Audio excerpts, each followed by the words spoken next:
Oke, surat An-Nur ya. Laki-laki yang baik untuk perempuan yang baik, dan laki-laki yang jahat untuk perempuan yang jahat. Tapi yang terjadi kadang-kadang gak seperti itu. Oke, lihat nih. Yang terjadi sudah pasti seperti itu. Yang terjadi sudah pasti seperti itu. Hanya kadang-kadang ada perempuan-perempuan yang merasa baik, tiba-tiba suaminya jahat.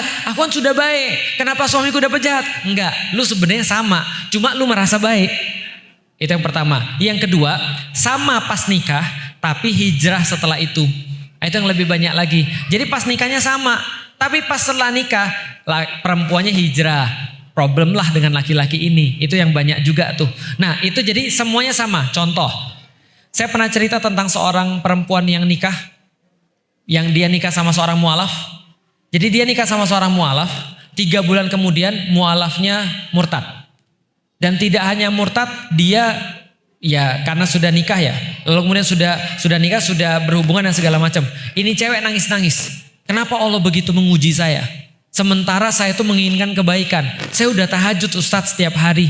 Saya sudah banyak sedekah Ustadz. Saya juga sudah banyak melakukan ini. Saya juga udah mau belajar dan segala macam. Lalu kemudian setelah curhat sampai nangis-nangis, saya bilang sama ibunya, Ibu mohon maaf Ibu, mohon maaf banget. Saya cuma mau ngasih tahu aja. Ibu sampai sekarang belum kerudungan. Paham maksudnya? Ibu sampai sekarang belum kerudungan. Artinya apa? Artinya wajar ketika ada orang yang ngelihat ibu nggak kerudungan, dia mau.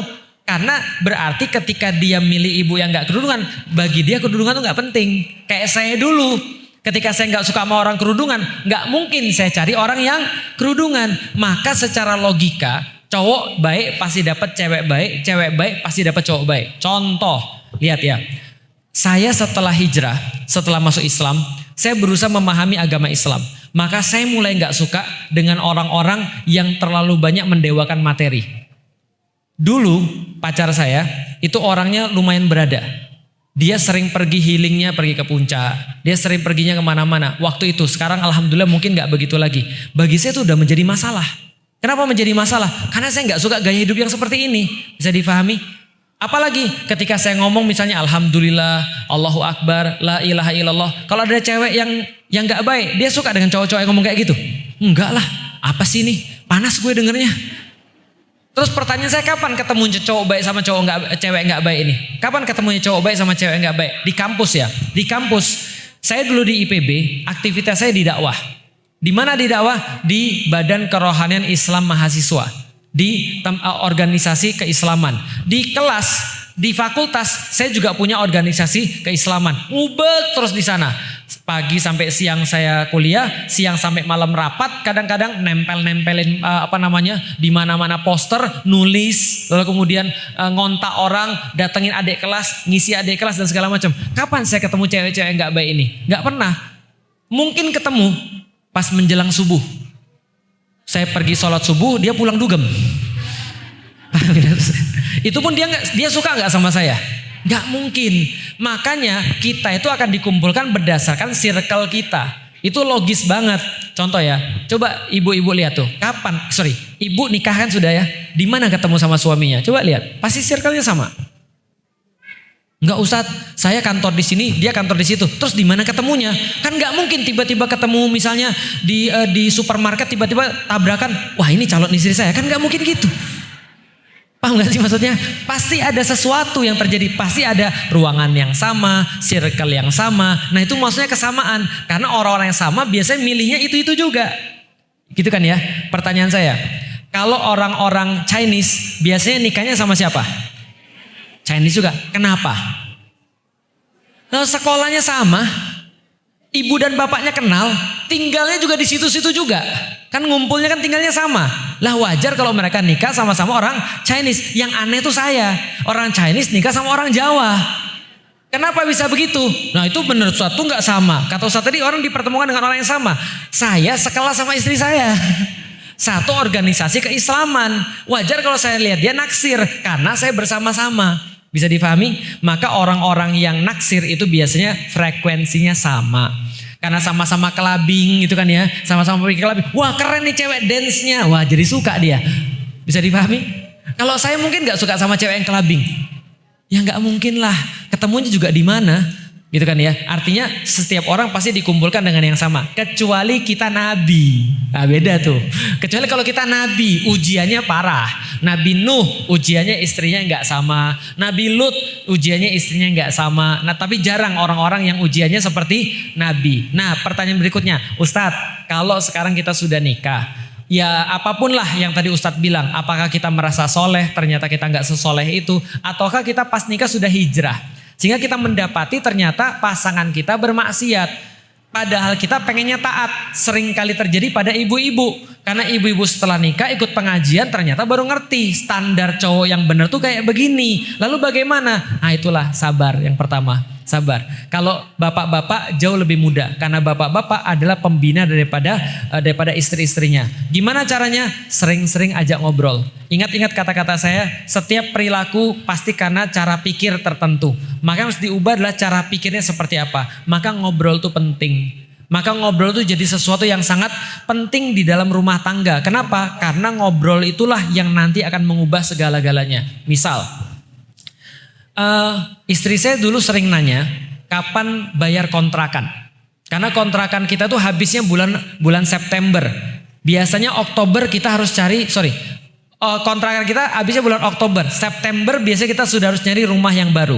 Dan selama 3 tahun berturut-turut istri saya selalu sama. Mendapati saya baru punya uang tuh biasanya bulan September. Kayak gitu. September ada uang untuk kontrak. Istri saya nanya, Bi sudah ada belum? Rumahnya di mana? Saya bilang nanti aja lah. Bi sudah ada belum? Nanti aja lah. Bi sudah nanti aja lah. Lama-lama dia ngomongin terus saya marah. Bukan marah, gak enak dengarnya gitu loh maksudnya. Kenapa? Bagi saya, kamu gak percaya sama saya bahwa saya akan berbuat yang terbaik untuk nyari kontrakan. Kan bukan cuma kamu yang perlu, aku juga perlu. Tapi saya juga ngobrol sama istri saya. Dan kita punya Allah. Yang harus kita syukuri dalam kehidupan kita adalah kamu gak maksiat, aku gak maksiat. Aku coba berdakwah, kamu coba berdakwah. Dan bukankah ketika kita nikah, kita sudah tahu tujuan hidup kita adalah dakwah dan kamu dukung aku selama aku masih berdakwah. Kalau aku sudah gak berdakwah, kamu baru boleh nanya, kamu tuh ngapain? Tapi selama aku dakwah, insya Allah ini yang kita cari dalam pernikahan. Saya punya surat sama istri saya, surat khitbah saya sama istri.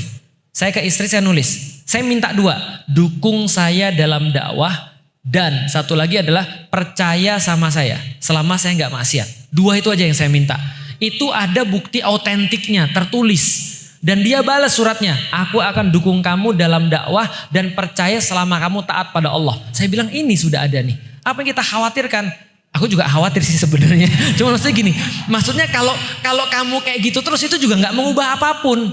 Bisa difahami ya. Nah baru kemudian kita ngobrol bisa diubah. Kadang-kadang ada yang nggak bisa diubah. Karena kadang ada beberapa kasus memang perempuannya keterlaluan. Kemarin saya baru dapat kasus yang luar biasa. Ada seorang perempuan sudah nikah sama suami, sudah nikah, dia nggak mau tidur sekamar sama suaminya. Berarti ada masalah kan? Gimana caranya? Cari tahu. Kenapa kamu nggak mau tidur sama aku? Gitu kan ya. Lah kalau misalnya sudah dijawab, contoh misalnya, habis kamu bau sih, ya udah tinggal diperbaiki. Habis kamu ngorok sih, ya udah tinggal diperbaiki. Kan katanya. Tapi harus tahu dulu, mengetahui problemnya apa, itu penting bagi laki-laki. Dan tenang, insya Allah setiap laki-laki mas diberikan kemampuan untuk berbicara menaklukkan perempuan. Itu semua laki-laki. Jadi ajak ngobrol aja. Kalau misalnya ada temennya atau siapapun yang istrinya bermaksiat, ajak ngobrol. Ustadz, istri saya tuh sudah kayak kaumnya Nabi Lut. Ada nggak? Ada. Kemarin lagi saya ketemu lagi. Ada perempuan memang pelaku. Memang pelaku. Jadi ada perempuan yang abis nikah nggak mau disentuh sama suaminya, nggak mau disentuh sama, literally nggak mau disentuh sama suaminya. Begitu disentuh dia marah. Lalu kan kemudian ya laki-laki kan bertanya kan, ngapain aku nikah? Paham nggak sih maksudnya? Setelah ditanya, ternyata penyuka sesama jenis. Nah kalau sudah kayak gitu, ya saya bilang sama orangnya, ada 2 kemungkinan lagi mas kalau sudah dapat kayak gitu. Pertama, coba ubah dia. Kalau dia mau kasih waktu, aku kasih waktu kamu 3 bulan. Kamu boleh mengubah diri kamu dan aku yakin kamu bisa dan aku bantu. Tapi kalau masih tidak bisa, ya udah, itulah gunanya ada yang namanya perceraian. Kalau sudah nggak ada yang dicari dalam kehidupan, apa yang mau dicari lagi?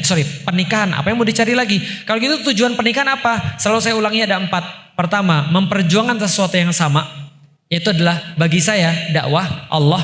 Yang kedua adalah dia mencari sakinah, yaitu adalah ketenangan dalam rumah, ketenangan dalam istrinya atau ketenangan dalam suaminya. Yang ketiga adalah mawaddah atau hubungan biologis atau kecintaan dalam cinta dalam bentuk biologis, cinta dalam bentuk syahwat itu juga dicari di dalam pernikahan. Yang keempat rahmah, keturunan, kasih sayang.